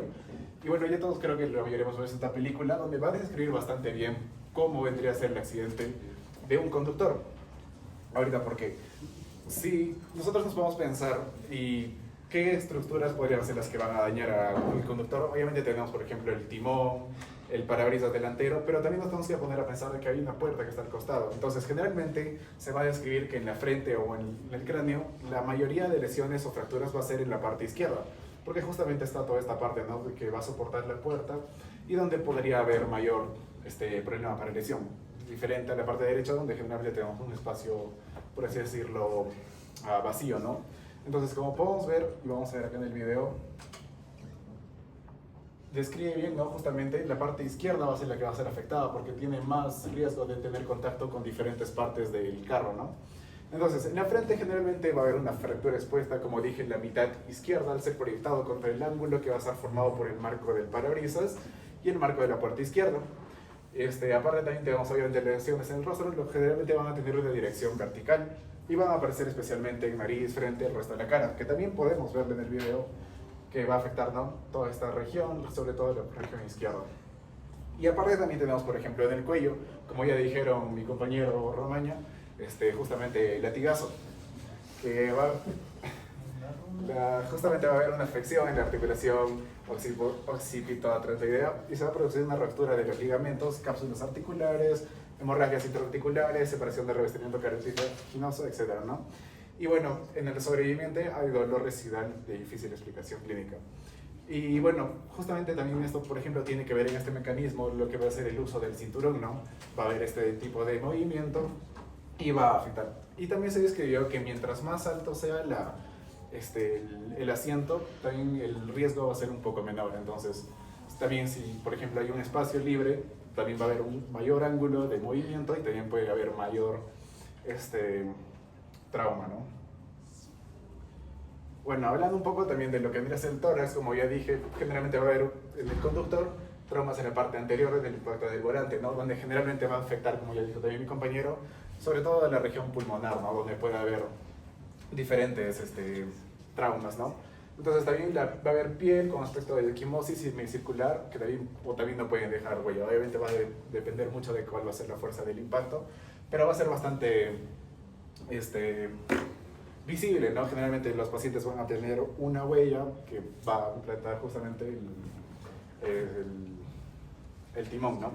Bueno, en miembros superiores dicen, bueno, en la literatura que aproximadamente el 15-19% de los casos se va a observar una fractura en el tercio distal, que eso también va a tener que ver con el uso del cinturón. Y también, bueno, en el abdomen, generalmente uno de los órganos que va a ser más afectado, tanto sea por su vascularización, por su tamaño, va a ser el hígado, ¿no? Donde podemos encontrar laceración de la cápsula con laceración ocasional en el lóbulo derecho. Generalmente esto puede ser bastante peligroso porque no siempre vamos a tener una lesión que sea cortante o podemos verlo a simple vista, por ejemplo, ¿no? Pero ¿qué pasa en el caso donde, digamos, por ejemplo, no hay como tal un corte, algo que nos pueda decir que de repente hay una lesión, pero sin embargo el hígado está sangrando, ¿no? Y como bien sabemos, como ya dije, el hígado es bastante vascularizado y eso es un problema, es una emergencia, es bastante peligroso para el paciente, ¿no? Que compromete claramente su vida. Igual el vaso, donde podemos encontrar laceraciones, hematomas subcapsulares, donde vamos a tener que nosotros meter a nuestro paciente para su esplenectomía, ¿no? Bueno, también tenemos, por ejemplo, contusiones de páncreas y mesenterio, los cuales los riñones también van a estar afectados y puede haber abulsión, ¿no? Puede haber un desprendimiento de lo que vendría a ser los vasos mismos del riñón, que obviamente va a ser una pérdida grandísima de sangre y también va a requerir una emergencia, ¿no? Y también el páncreas no siempre va a ser como les dije, una lesión que sea directa con el páncreas, pero un futuro podría provocar diferentes patologías, ya sea una pancreatitis, ¿no? Y también, bueno, tenemos contusiones masivas que pueden ocurrir laceraciones del diafragma izquierdo. Bueno, hablando un poco de los huesos inferiores, bueno, va a ser bastante común la fractura del hueso ilíaco, la luxación sacroiliaca y la fractura del cuello del fémur, ¿no? Y bueno, hablando un poco de lo que tendría que ser el cinturón de seguridad de 3 puntos, como vamos a ver, generalmente va a producir fracturas de clavícula, esternón, traumatismos intraabdominales, pero no obstante, obviamente es muy importante utilizar el cinturón de seguridad. Obviamente todos preferiríamos una fractura de clavícula a salir expulsados del vehículo, tener que chocar con el parabrisas. Sería obviamente muchísimo más traumático y mucho más peligroso para nosotros, ¿no? Y bueno, también tenemos criterios para identificar al conductor. Esto también va a una parte más legal, ¿no? ¿A quién enjuiciamos? ¿De quién es la culpa? Porque suele haber de repente accidentes masivos, ¿no? Un bus entero de mucha gente, todos salen y al final, ¿quién es el conductor? ¿No? De repente sí fue culpa del conductor este accidente y obviamente el conductor va a decir, no, yo estaba de pasajero, etc. Entonces, ¿cómo tenemos diferentes criterios para identificar al conductor? Uno, como ya les mencioné previamente, puede ser la lesión que puede impregnar el mismo timón, ¿no? También podemos, por ejemplo, lo que viene a ser la lateralidad, justamente, como les mencioné, de las lesiones, el tipo y la severidad de los traumatismos. No es lo mismo que estés en un bus, en un asiento de los de atrás, que estés justo al lado de toda la consola, del timón, del parabrisas. Entonces, ese tipo de lesiones nos pueden como que llevar a quien de repente podría ser, ¿no? Además, también podemos fijarnos en lo que vendría a ser la fibra de ropa, pelos, la sangre en el volante, el compartimiento del vehículo. Podemos también justamente hacer los estudios para si puede coincidir con los del conductor, ¿no? Y también la impresión, que también es bastante importante, la impresión del pedal del acelerador, del freno, que puede quedar, ¿no? Justamente con la forma de la suela de los zapatos. Y bueno, hay también ya videos de... Justo hace poco también fue en Perú este choque. Digamos. No, Afonso, perdón. Siguiente. Bien. Respecto a lo que es la etiología de la muerte del conductor, se menciona principalmente de 4 posibles causas. La primera, que es la accidental, es la más frecuente en este caso y se asocia tanto a lo que es asociaciones con algunos factores como son el alcohol o algún factor distractor, como también algún defecto en lo que es el mismo vehículo.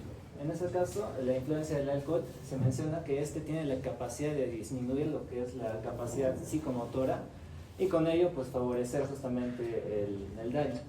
Se dice que hay una concentración que cuando es superior al 0.5 gramos por litro de sangre, se considera que justamente puede condicionar a este efecto.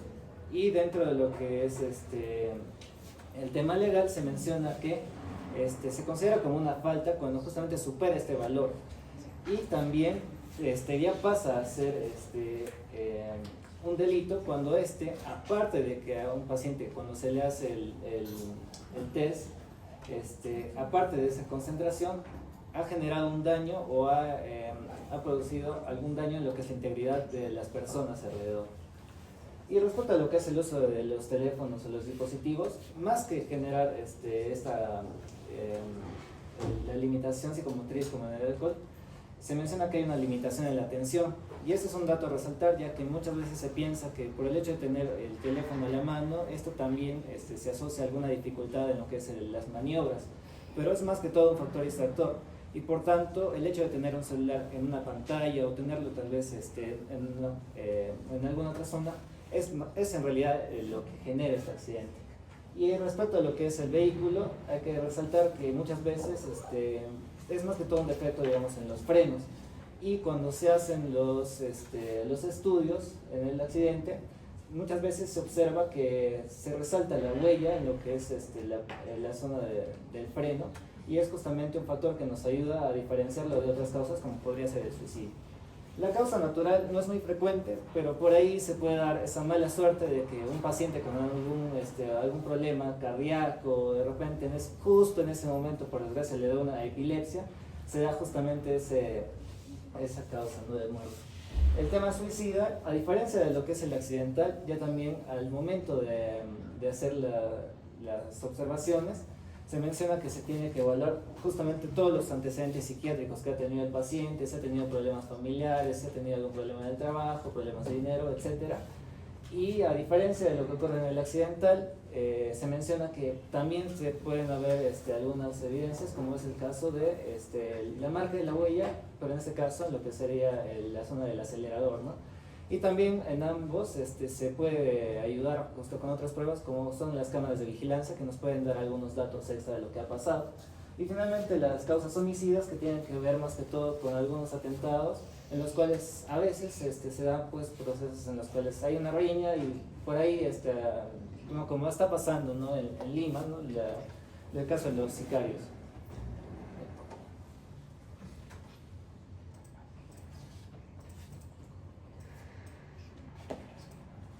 Bien, respecto a lo que es la traumatología del motociclista, hay que recordar que es mucho más frecuente y se menciona que las fracturas asociadas son principalmente a nivel del cráneo. El conjunto de características que hay que resaltar en esas. Hay un elevado promedio de accidentes. Hay que recordar también que al ser un vehículo menor, tiene una menor estabilidad como tal, a comparación de un vehículo de 4 ruedas, y también que no se ofrece como tal una protección a comparación de lo que sería pues un vehículo cerrado. Por mucho que el motociclista use un equipo de protección como es el casco o las rodilleras o demás, se menciona que solo protege o asegura entre un 60 o un 70% lo que es la zona del cráneo, ¿no? Entonces realmente no se asegura nada en estos casos. Y acá les presento una noticia que ocurrió hace poco nada más, justamente con el repartidor de gas, ¿no?, que vimos que a pesar de que estaba transitando por donde era su camino y todo lo demás, por desgracia pues hemos visto que justamente el vehículo invadió la zona, le impactó y lamentablemente falleció. Dentro de lo que son sus fases, de igual forma, respecto a lo que ya habíamos mencionado antes, lo que es la fase de impacto, la colisión inicial con lo que es el vehículo, puede ser tanto un choque o una colisión, ya que no necesariamente tiene que ser el vehículo, pudo haber sido quizá un estrellamiento contra una pared o demás. La fase de proyección, acá resaltar justamente que ese choque inicial va a generar una respuesta en que toda la energía se va a desplazar, y aparte de que la persona va a ser levantada, al momento de ser lanzada va a generar un segundo choque sobre la superficie del vehículo o sobre las zonas aledañas. Luego lo que es la fase de deslizamiento o arrastre, el cual la persona va a generar justamente unas escoriaciones, que en este caso se les conoce como las rot rash o las aleaciones por fricción.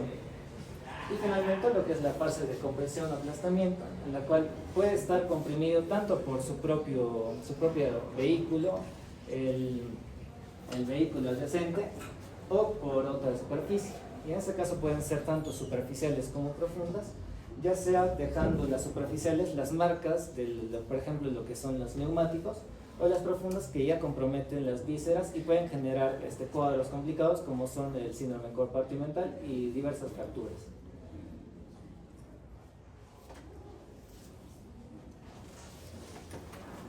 Y bueno, ya para culminar, no solo van a existir accidentes terrestres, sino también van a existir accidentes aéreos.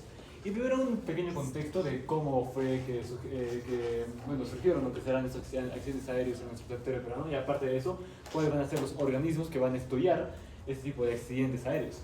Se menciona que en los registros históricos, el primer accidente de aviación en el Perú fue el 23 de mayo de 1911 por un piloto chileno, Juan Villaluc, que fue pionero en Sudamérica. Cabe mencionar que los artefactos los cuales utilizaron para realizar estos primeros vuelos, que eran experimentales, fallaban y eran muy riesgosos y eran incluso pistas improvisadas. Sin embargo, gracias a esto últimos, incluso el piloto sobrevivió al impacto, pues comenzó la aeronáutica en nuestro territorio. Sin embargo, también surgieron los organismos que van a estudiar los accidentes aéreos, el tráfico aéreo, etc. Entre ellos, lo que quiero mencionar es que la investigación de los accidentes o incidentes de aviación civil van a estar a cargo sobre todo de la Comisión de Investigación de Accidentes de Aviación, la CIA, que forma parte de la Dirección General de Aeronáutica Civil, la DGAC, que va a su vez formar parte del Ministerio de Transportes y Comunicaciones, que es el MTC. Sin embargo, ninguna de estas organizaciones va a estudiar o va a dar la responsabilidad penal, sino más bien estas organizaciones van a ser aquellas que van a estudiar los imperfectos, las causas, las razones, y van a tratar de evitar que hayan estos accidentes en un futuro. Quien estudia la responsabilidad penal va a ser el Ministerio Público, es decir, la Fiscalía de la Nación, que es muy importante poder diferenciar. Y bueno, para que se realice como tal la investigación se requiere de un equipo. Y el equipo de investigación se va a dividir en los diferentes grupos, que va a ser motores humanos, estructuras, clima, control del tránsito aéreo, testigos y sistema registrado de vuelo y registros de mantenimiento. En el caso de lo que serán los médicos legales y los peritos, van a estar enfocados en lo que serán los factores humanos sobre todo. Con respecto al control de tránsito aéreo, este último también llega a ser muy importante, sobre todo en caso de que exista tal vez alguna confusión, errores humanos, e incluso lo que serán factores toxicológicos en el que tal vez el controlador aéreo estuvo con más que una borrachera, tal vez con lo que será alcohol en su sangre, generando que existen estos tipos de problemas que pueden ser muy grandes y muy graves. También el equipo de investigación va a presentar como tal un examen del escenario del accidente. Esto último es fundamental, que exista una custodia policial para que los profesionales de la salud no se vean atareados o no existe como tal una interferencia. Sí se menciona que por protocolo el lugar en que se encuentra un cadáver en un accidente debe clavarse una bandera, y por lo común este debe ser como tal una bandera amarilla y con un número. Este mismo número se va a asignar a la bolsa de las pertenencias y los restos humanos que se van a enviar como tal a la morgue para su proceso de identificación. Esto último llega a variar en caso de todos los países, pero es protocolo nosotros poder enumerar cuáles han sido los accidentes, cuáles han sido también lo que serán los casos de los cuerpos, los cadáveres, etc.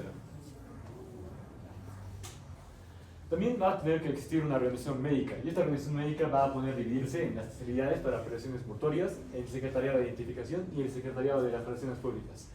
Para las facilidades para operaciones mortuorias hace referencia que se va a requerir de dispositivos, de vehículos automotores, incluso helicópteros que lleguen a realizar un traslado hacia lo que será el lugar del accidente. Sin embargo, se menciona que debe existir lo que será camiones con cámara de refrigeración. Esto último para englobar, para guardar lo que serán los cadáveres, para su posterior identificación y también lo que viene siendo los segmentos corporales, ya que por lo general, en este caso de accidentes, no solo se encuentra el cuerpo intacto. El secretariado de identificación hace referencia que debe recabarse familiares e incluso odontólogos y toda la información que facilite la identificación de las personas. Con respecto a los familiares, ellos van a dar una verificación con la ropa, los anillos, las joyas, los accesorios.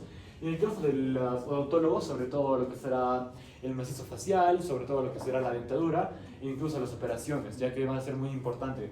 ¿Por qué? Porque sobre todo los cuervos que pueden llegar a estar aplastados e incluso incinerados por el combustible del avión, incluso la presión de la cabina, puede generar que exista una expulsión hacia afuera durante el avión, mientras que el avión está cayendo, generando que incluso exista lo que será una pérdida del cuerpo. Y es muy importante seguir lo que será este examen de los cadáveres. Se van a describir los pasos que deben seguirse. Primeramente nosotros debemos que hasta completar la investigación se debe otorgar un número a cada cadáver hasta que también necesita su investigación. Los miembros o segmentos corporales aislados, es decir, tal vez ha habido lo que será un desprendimiento, pues deben examinarse ya al final, sino más bien nosotros tenemos que enfocarnos como si el cuerpo fuese una unidad y tratar de buscarlo más completo. Luego de ello también que cada cadáver para su estudio o para su inspección debe ser desnudado y sus ropas y sus joyas deben ponerse aparte y bajo una custodia. Y esto es lo más importante, que los cadáveres de los tripulantes, la tripulación, sobre todo el piloto, el copiloto, incluso a la azafata, pues deben ser sometidos a autopsias completas, no como tal la cabina o los pasajeros, sino la tripulación. Esto debe incluirse incluso lo que serán estudios radiológicos y también toxicológicos, o que incluso la determinación del grupo sanguíneo para tal vez demostrar que ha sido verdaderamente el piloto. También lo que será el alcohol, monóxido de carbono, todos los estudios, incluso el uso de drogas y niveles de ácido láctico. Esto último para tal vez un índice de hipoxia que se puede generar, ya que nosotros sabemos que el cuerpo puede entrar en una fase anaeróbica y puede generar lo que será ese ácido láctico para compensar. Y también los cadáveres de los pasajeros llegan a ser objeto de examen externos, realizar la constatación con fines de identificación. Sin embargo, cuando tal vez se sospeche de un sabotaje como puede ocurrir en el caso de atentados terroristas, pues también es conveniente realizar autopsias de los sospechosos. Esto para tener más indicios, etc. Y con respecto a lo que serán los aspectos traumatológicos, de acuerdo a las diversas literaturas, se han podido clasificar en lo que serán dos, que van a ser las quemaduras y las contusiones. Primero con las quemaduras, que debido a la intensidad que arde los combustibles del avión y la cantidad de litros de gasolina que van a presentar, puede llegar las quemaduras a la carbonización. Es por eso que llega a ser también muy complicado realizar la identificación de la persona. Y un tipo de característico de quemadura es producida por la dispersión del combustible, por la explosión, incluso si explota en el aire, la presión genera que todo lo que será la cabina se queme. Y esto incluso también se menciona que en caso de que cuando aterrice el avión se produce el accidente y la dispersión del combustible puede llegar a dar círculos sobre la piel, los cuales van a tener un carácter post-mortem muy característicos, como de la continuación. Y en el caso de las contusiones debe analizarse según si es que la víctima se ha quedado atrapada, por así decirlo, en la cabina tras el impacto, o si es que esta última, o si es que la persona tal vez ha sido expulsada del avión. En sí, en el caso de la que será si ha sido expulsada del avión, vamos a poder mencionar que va a poder sufrir o va a padecer de múltiples traumatismos atribuibles a las fuerzas primarias del choque, impacto de estructuras diferentes, como ya se explicó incluso antes con los choques. Y en el segundo caso, es decir, cuando la persona queda atrapada dentro del fuselaje del avión, la víctima puede sufrir incluso traumatismos en la cabeza, la columna vertebral y miembros inferiores que imposibilitan su escape, por así decirlo, como podemos ver a continuación. Y es también muy importante recalcar las fallas humanas que puede presentar lo que viene siendo en sí la tripulación, o las fallas humanas que ha podido ser el sabotaje, como por ejemplo el accidente tiene origen en fallas del piloto por causas toxicológicas, sobre todo tal vez el monóxido de carbono, etanol. Sin embargo, también por incluso causas patológicas, como ya mencionó mi compañera anterior, como por ejemplo, sobre todo se ha realizado la investigación y las enfermedades coronarias son los que tienen mayor frecuencia en caso de que existan accidentes o fallas naturales. Y bueno, para nosotros realizar un protocolo, por así decirlo, de identificación de las víctimas, tenemos que seguir lo siguiente: documentos, ropas, joyas y los hallazgos médicos, entre ellos las intervenciones quirúrgicas dadas por el odontólogo o las prótesis. Incluso también es muy importante los tatuajes, las radiografías incluso anteriores, para poder determinar si tal vez el paciente tenía un dispositivo y una identificación dental. También puede ser por exclusión, o si no, también puede ser incluso por reconocimiento por parte de los amigos y los familiares. Y finalmente también tenemos accidentes de tránsito acuáticos, los cuales no son tan frecuentes y tan comunes. Estos últimos se caracterizan ya que por lo general ocurren cuando una persona está sumergida o semi-sumergida, y el impacto es por una embarcación en movimiento. En sí también se puede conocer como el atropello náutico, en el cual se distinguen tres fases. Está el choque, el deslizamiento y el arrollamiento por las hélices de la embarcación. Sin embargo, no es necesario que se cumpla totalmente esa secuencia. Otra modalidad de sucesos en el tránsito del agua, los cuales no van a ser tan conocidos, va a ser la colisión de dos naves acuáticas, la explosión de la nave acuática, el choque, incendios e incluso los conocidos naufragios. Eso sería todo. Muchísimas gracias. Casi preciso. El grupo. Interesante porque aparte de la evidencia que nos ha dado, nos ha mostrado fotografías que han servido de ayuda para ellos y también para nosotros, porque hemos podido comprender qué es lo que nos está dando la información. En la monografía, no sé, de repente ha sufrido un choque porque no hay la bibliografía, ¿no? Ha habido el impacto de la caída de la Hay formas de presentar siempre una monografía, ¿no?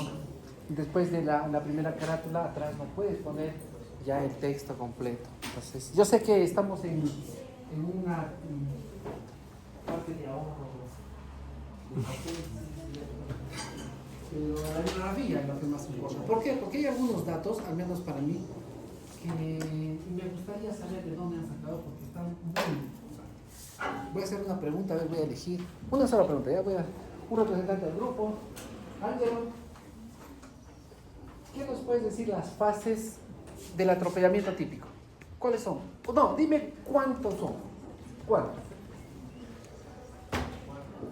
¿Listo? Muy bien. Almanza, Yadira, Stephanie,